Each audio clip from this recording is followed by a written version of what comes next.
1. This happened quite recently. I'd say about a week ago at most. I work at a relatively popular restaurant in my area. It is a small Italian place near my local shopping center and mall. Its usually busiest days are Fridays to Sundays. So, this night was pretty quiet. My coworkers and I were closing early due to no customers coming in, due to the cold, and would prefer delivery through Uber Eats or other sites like that. There were 5 of us working at the time. 2 in front of house, me and a coworker, Selena. Selena was the main host and bartender, while I was the main waitress at the back of house, being the kitchens where 3 other coworkers. They aren't necessarily important, so I won't give them names. At the time, 2 customers were sitting in a booth enjoying the food I had given them earlier. They didn't have any complaints. This is all for context. Now, get to the main part of the story. Selena was writing a new deal on the promotion chalkboard. I was clearing off the table that had left 10 or so minutes ago. We were both focused on our tasks at hand when we hear the bathroom door close. It was pretty loud, so we usually hear it when someone goes into the bathroom. Neither Selena nor I thought much of it at the time, thinking it was a coworker, as the 2 customers were still seated at their table talking. Selena checked the back of the house, and all 3 coworkers were still there, getting ready for clothes so they can go home as soon as they've finished. At this time, I felt like I was being watched, but I didn't think much of it. I just thought it was the customers. Usually, while I work, I have a few customers watch me for whatever reason. Either they're fascinated by how I work, or they just like to watch how fast I clean tables. I don't really have a problem with it as long as they don't watch for long. I'd catch on and smile at them, or I'd put on my customer service persona and ask them if everything was all right. I was sanitizing the table and resetting it with cutlery and glasses. Selena came up to me. "Hey, did you hear the door close?" Selena was confused at first. I tell her that I did. She just nods and walks away to finish closing the bar area. Our bosses had been in earlier helping out, but they left to go home because their babysitter needed to leave. Let's say 15 minutes later, Selena comes up to me again. By this time, both the customers have paid and left, so I was left to clear off the booth. Has anyone come out of the bathroom yet? Not that I've seen. I didn't see anyone walk in. It's so weird. I didn't see anyone either, yet we both heard it. This isn't the exact dialogue, but it's very similar. Going back to the story, we both were making jokes about it. Selena walks over to the bathroom door and knocks on it. In my work's bathroom, there are 2 doors. You enter one, and there's a sink, mirror, soap, etc., and the other leads you into the actual toilet. It keeps the toilet and sink separate in case customers need to use the sink, but they can't if someone is using the toilet. Selena comes back, almost seconds later. There's definitely someone in there. They pushed the door on me so I couldn't open the door. Really? I guess there must be then. I guess they're just taking a crap with the door open.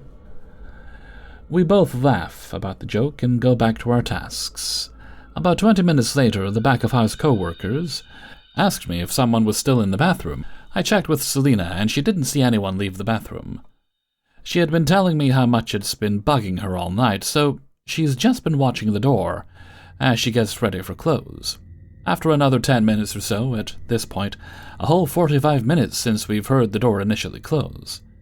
I need to clean the bathroom again because we need to clean it at least twice a night. I already cleaned it an hour and a bit ago, but I need to re-sweep and mop before I can mop the rest of the restaurant. At this time, the restaurant is closed, and there is no one here but Selena and I. I approached the door with caution as Selena had the door pushed on her. I don't hear anything, so I open it. I look around the mini-room with the sink. It was clean and spotless as I left. I looked at the door leading to the toilet, but it was slightly ajar. I knocked on that one as well to hear nothing. I leaned the broom I had against the wall before opening the door. I had no difficulties, unlike Selena. Looking around, it was empty. Clean, as if no one had touched or used it exactly how I left it before we heard the door close. Confused, I left the bathroom and told Selina. She was also confused because it wouldn't let her in. Neither of us had seen anyone leave the bathroom, nor was it used in any way, yet no one could get in. Usually I'd find a logical explanation, but there really wasn't any. I'm in tune with my spiritual side, but I didn't think of it earlier because it would distract me from my work, working in hospitality and all. I made jokes with Selina about the experience and jokingly said it was a ghost, but I genuinely believe it was. Selina wasn't as convinced as I was, not seeing a reason why a ghost would need to use a bathroom, which is reasonable. But I don't see what else it could be. So, what exactly had used the bathroom of my work? As I said, nothing major happened, but I thought it would be fun to share. 2. So this was back in 2008, through 2013 maybe. I was 8, and during Hurricane Ike our apartment got destroyed, so we moved to Humble, Texas, suburban part of town in this cul-de-sac. The house was 2 stories. A lot more spacey than we were used to, since it was 6 of us kids. Although some of us had to share a room. I was glad we had more than one bathroom. But our bathroom was down the hall, and I'd wake up in the middle of the night having to pee, and I'd have to walk in pitch black, so some nights I'd wake my brother up to come with me since I was afraid of the dark, and he was 6 years older than me. But one night he didn't want to go with me, but I really had to pee, so I worked up enough courage to try to go alone. I opened the door, looked to my right to where the hallway leads, the balcony and downstairs, when I looked to the left where the bathroom was, which was also right next to my sister's room, and right between the bathroom door and where my sister's door was something all white sitting there. I stood there for a good 5 seconds looking at it, not knowing what it was, but I knew I didn't want to bother it, so I didn't go that night, and I never told them what I saw. Time passes, and my sister would say she always hears kids playing with a ball in the hallway in the middle of the night, and my mom summed it up to something in our attic because every time we'd open it, something happens. And there was this one time, my brother and his friend were in the kitchen making hot dogs. And you know the foam that sits on top of the water whenever you cook? The foam morphed into the devil face emoji. But the mouth was open, and it had 2 sharp teeth on top, and 2 at the bottom. My brother's friend noticed it and said it was very creepy.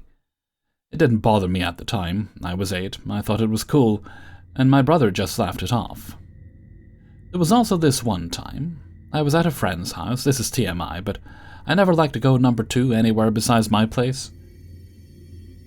I need peace whenever I go. His house was next to a cul-de-sac, maybe over 2 minutes walking distance from my place, so I went home and no one was there. I was also getting a bit hungry, so I decided to make a sandwich before I nooked my toilet, and I kept getting this strong feeling of something breathing down my neck to the point I couldn't take it anymore. So I brought the sandwich with me to the bathroom to finish making it, to kill 2 birds with 1 stone. I know, pretty gross. But I put a napkin, and after I finished, I sat there for a good 10 minutes trying to work up the courage to leave, but that feeling of hairs on my neck wouldn't go away. I said screw that sandwich, I left it on the sink counter in the napkin, and took off downstairs back to my friend's house.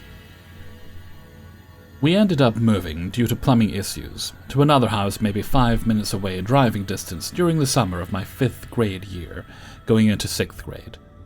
And that house was no different, maybe worse. I'll make this part as short as possible. One night during Halloween week, you know how they play scary movie marathons on TV? I was watching Friday the 13th in my room, and I had this big white tiger I got from the aquarium sitting on a glass table in the corner. That thing's tail lifted up and flipped off the table. The tiger was laying on its stomach, on all 4s. I have no idea how that happened. I didn't get scared, really, when it happened, but I knew I shouldn't be in that room to finish the movie. So I went to my parents' room to chill. My sister continued to experience stuff. She said there was a 3-headed man looking through her window. Mind you, her room is on the 2nd floor. We also had my niece with us for a little while. She was 4 or 5 at the time. And when I go home from school one day, she was laying down on the floor, coloring. So I laid next to her and she said, "Leave me alone." I said I didn't even do anything.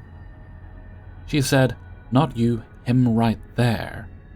I looked at nothing, and once again I felt like this isn't a place I should stay and sit. So I ran in the bathroom with my mom. That house was so cold when you exhaled you could see smoke coming from your mouth, but the final straw was when an old man woke my mom up and screamed at her to get out. Within a week, we were out. But it was like every house in that area was haunted. Literally all my friends either lived in the same cul-de-sac or the next one over. And at my friend Charles's house one night, we all slept downstairs in the living room, and his stairs creaked like anything. And the way his stairs were set up, we were underneath, but we could see if someone was walking on them. His house was actually modeled the same way mine was. His grandma was down there with us. We were the only two still awake watching TV, and you could hear someone slowly walking on the stairs. Me and his grandma just looked at each other and didn't say a word. Then at my friend Christopher's house, he had a roller-up air mattress in the upstairs game room. Once again, we were watching Scary Things, A Nightmare on Elm Street, and the air mattress rolled downstairs. We looked at each other and ran. Then at my friend Jason's house, I was downstairs with his sister-in-law whistling that old cowboy tune, you know, when it's a standoff, and something upstairs was whistling the same thing back to me. She looked at me and said, "Did you just hear that? Do it again." I did it, and it did it again. She wanted me to keep doing it, but I'm like, "Bitch, I'm about to leave you in this house. I'm not trying to start a duet with a damn ghost. This thing is copying my whistles, same pitch and everything." I couldn't believe what I was hearing. 3. Yesterday evening, I felt an unknown presence in my room. I've been in contact with a couple of demons lately, but this presence doesn't feel like any of them. Their energy is somehow stronger and more powerful. You're not unsure if it's them. I could feel that the new energy came from a woman, maybe around 30 or 40 years old. Felt like a calm, loving energy, almost too slow to feel. I felt the temperature around me drop a bit and a breeze against my skin, and as I laid in my bed getting ready to sleep, I felt Jack, the demon I communicate mostly with, lay his hands against my forehead as we got ready to sleep. But it wasn't only his familiar hands I could feel. I also felt a woman's soft hands against my hair. She was running her hands through my hair before laying her hand on my forehead together with Jack. I just shrugged it off, knowing Jack and Richard, the other demon guy, would protect me from harmful entities, so I didn't really care about whoever that new person was. I just thought that if it was a nice ghost or demon, I could work with her too, or else whatever, just let her pass. I closed my eyes and went into sleep. I dreamt I was sitting on the floor scribbling down a song that I got in my mind. It was a pretty nice song, so it's bugging me that I can't remember it anymore. My mind just threw out words and sentences that all fitted together, and I'm not the big songwriter, so I was really impressed, and when I didn't have more paper, I rushed over to the floor to get some more. But as I ran out of my living room, everything started becoming dark, and I knew the demon or ghost was on the way. As a kid, I used to fear this darkness, knowing how it would soon wake me up to a presence laying in my bed or watching me from the corner of my room, until I made it go away by turning on the light on my nightstand. But as I've grown older, I've learned to control my encounters more and feel them before they happen. Meeting and talking with friendly entities have also helped me a lot. Having Richard to protect me sitting on my bed at night is probably the best gift anyone could give. Back to the story. The darkness surrounded me, and the presence grabbed onto my arms, holding me by her side. I was angry because she disturbed my songwriting and made me forget about the lyrics, so I was like, "If you're not Jack, screw off." But yeah, she didn't screw off. She had disturbed my dream by waking me up at 2 a.m. to see a floating image of her above my bed, telling me her name was Liz, short for Lizzie. How annoying to wake me up just to tell me her name and show me how she looks. At least talk a bit with me or write the song with me in my dream. So yeah, she held onto my arms, keeping me from escaping the spreading darkness, feeling it become heavy against my skin. When I have encounters in dreams, it's not a normal darkness that surrounds me. It's a darkness that light can't shine through. A darkness that feels almost solid when you touch another person, but it still only looks like a spreading black darkness from a shadowy mist. As I got surrounded by the black fog, I woke up in my bed to the image of her floating above me. She had a silver necklace on, long, very straight black hair, and a dress with a purple shine to it. But the dress itself was fully black, like a void sucking you in. I could feel that she was okay, though. She didn't really have a purpose with meeting other than meeting me. To show how good she was looking, so it was a bit annoying how she entered my dream for nothing else than to wake me up, so I could look at her dress. She was beautiful, though, but please don't wake me up in the middle of the night to show me that. As I turned on the lamp on my nightstand and watched her disappear with the darkness, I asked Jack why he had let her in, and he just shook his shoulders and said she was nice. Couldn't have talked to her instead of making her disturb my songwriting and good night's sleep. But yeah, I kept feeling her presence a bit the days afterwards. But a week or so later she went on and disappeared from there. 4. For about 10 years of my life, I would experience something almost every day. From sleep paralysis to hearing things, seeing things, getting possessed. When I was 5 or 6 years old, I had this very vivid nightmare. I was in my room, and the devil was standing in front of me, pointing into this black hole. It scared me, of course, but after that, so many things would happen. There's been so many things, like our kitchen fan being thrown across the kitchen from the window and shattering. We had a big kitchen. Or a random pile of leaves perfectly placed in the middle of the carpet after my mom just cleaned. I remember my parents waking me up early to put our chickens away because I forgot to the night before. They like to hang out in the bushes by the fence, and so to get them out, I'd pick up some gravel and throw one by one at the fence, and it would scare the chickens to their coop. Ironically enough, I put the gravel down and start walking to the coop when I still hear the rocks hitting the fence. I look back and actually see the rocks bouncing off the fence. I rubbed my eyes and even took a second look, still happening. Another time I was at my cousin's house. Their house always had this horrible negative feeling. I would always get homesick because I couldn't sleep, because there's just this dreading feeling. I was too scared to go to the bathroom alone. This was only at their house. I've actually had several things happen here. I was playing out front with my cousins and the neighbor kids. The houses there were pretty new and more houses were being built. A ball rolled down their street a little, and I noticed one of my cousins running around in a house that only had the frame built. I yelled out her name and she hid behind some wood. I almost ran down to her when I decided to look back, and that cousin was playing with everyone else. When I was older, I went to their house because my parents were going to go out with my aunt for her birthday, but my cousins were at their dad's house, so I had to babysit my 2 little sisters at their house. My sisters went to the bathroom, and I felt that horrible negative feeling. I was looking down at my phone, trying to find someone to FaceTime, so I didn't feel so freaked out, and at the corner of my eye, I saw someone run past in the kitchen. Like I could see their legs and feet clearly because I was looking down, I couldn't see the rest. Then I noticed a shadow on the ground, coming out of my cousin's room, like as if it was there and blocking the light to cause a shadow, but I couldn't see what it was. I was terrified, calling my parents, begging them to come get us. I started to feel crazy, like maybe I'm just schizophrenic.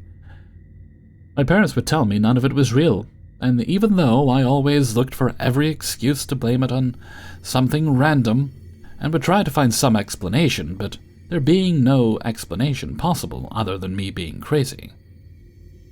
I almost accepted it, until I caught it on video. When I was a young teen, we moved into a small apartment. It was actually my grandma's, and I remember staying the night there and feeling creeped out. But I forgot about that, and now there were so many people living in it, I didn't think anything would happen. But I was very wrong. It didn't take long for weird things to happen there. Like me hearing people talking quietly in the living room while I'm in the bathroom, or the cupboards right outside of the bathroom making that noise when you shut it, or seeing a tall silhouette walking down the hallway from my parents' room to the bathroom or vice versa. I even came face to face with something that was leaving the bathroom while I was walking in. The light was off, door open, and a white silhouette came face to face, as it didn't really have a face, and it sucked back into the darkness. Sometimes I'd get this gut feeling to start recording on my phone. I would never get anything, so this last time I didn't take it serious. I went on to Snapchat, where you can only even record for 10 seconds at a time, and where you have to hold down to record. My sisters were taking a bath, and I was going to the bathroom when I hear noises. I start recording and open the door. I was thinking, maybe my mom came home for lunch today. So I call out to her. She responded from her room, "What?" I was confused because usually there's no response because she isn't home. So I was like, oh, she really is home. I start walking to her room saying, "Are you here?" And when I get to her door, the video stops. That's because I saw she wasn't there. I immediately run back to the bathroom, freaking out when I realize I actually recorded that. So I listened to it, and I heard her response clearly. That was my confirmation that I wasn't crazy and just hearing things. Since then, I've grown and matured, formed my own relationship with God, as He was literally the only thing that helped me in these moments. So I'm not as scared of it anymore. They feed off of fear. And it stopped for the most part. Weird stuff happens here and there, but certainly not every day. Schizophrenia doesn't just magically go away, and you can't record your hallucinations. I've had times where my parents can confirm my stories, and they admit that they believed me, and they just didn't want to scare me. I have zero memory of me getting possessed, and they were the ones to tell me about it when I was older. There's a lot that I've left out, and I really could write a whole book on all my experiences. And I really want to, because I'm scared as I age I'll forget a lot of them. I still have that video to this day. 5.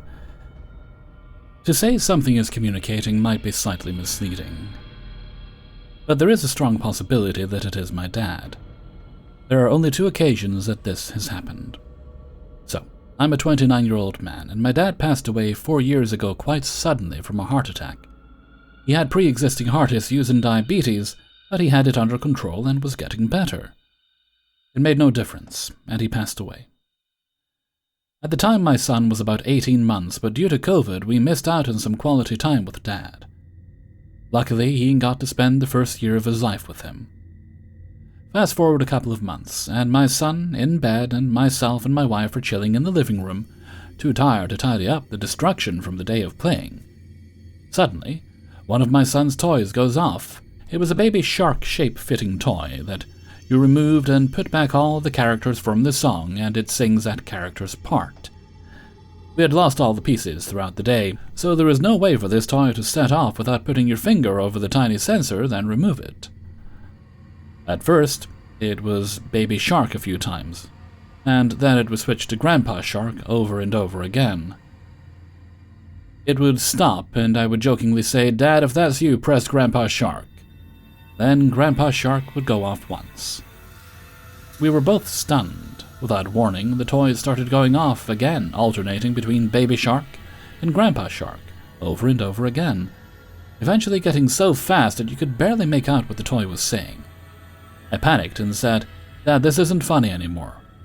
If this is you, stop it." And the moment my sentence finished, the toy stopped. My wife ran over there and switched it off. Now let's fast forward again to yesterday. My son is now 5, and I now have an 11-month-old daughter.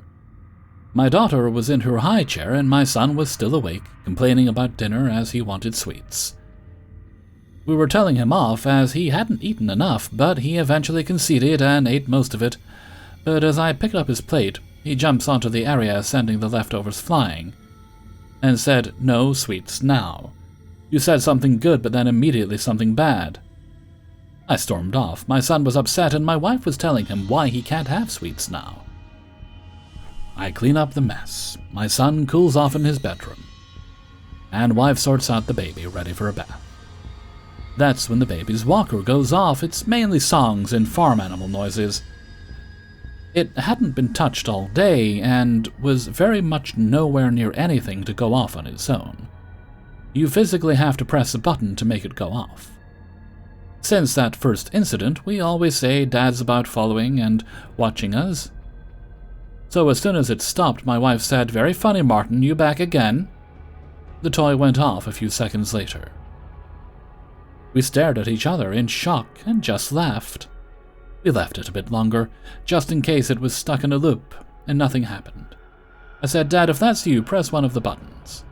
Again, the toy went off a few seconds later, after I finished my sentence.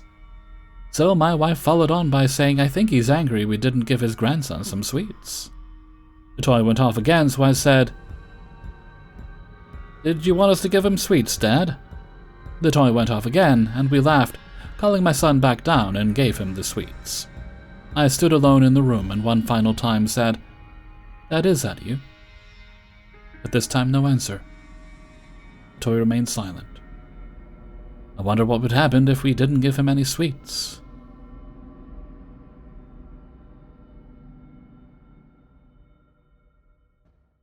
Hey everybody, Hellfreezer here, and thank you very much for listening to Paranormal Stories, episode 391, and thank you very much to everybody who allowed me to use their stories in this video. Before you go, please hit the like button and subscribe if you haven't done so already. And if you'd like to support the channel, there's a few ways you can do that. You can choose one of the 3 available tiers and become a channel member here on YouTube, or you can support me more freestyle, is that the right word? On Patreon. Pay what you feel, and you get early access to the videos. There's also links to my merchandise store and my Discord in this server, if those are things that appeal to you. Okay, I don't think we have any other bits of business today, so let's move right along to Hellfreezer's question of the day. And today's question is: how do you feel about fruit sliced up and dropped in water? Waste of fruit? Waste of water? Or yummy? Personally, I do like a hint of a fruit flavor in my water. I guess I'm open to it. But let me know what you think in a comment below, and before we go, let's have a look at the answer of the day from a previous video. And today's answer comes from Paranormal Stories 389. And this was about, in your opinion, have you ever seen a remake that is better than the original? And today's answer comes from Brenda Whitehead. Off the top of my head, I would say Sabrina with Harrison Ford, Romeo and Juliet with Leonardo, and Scrooged with Bill Murray. Thank you very much for your answer, Brenda Whitehead. And with that, I'm going to finally rest my voice. So until next time, thank you very much for listening, and take very good care of yourself.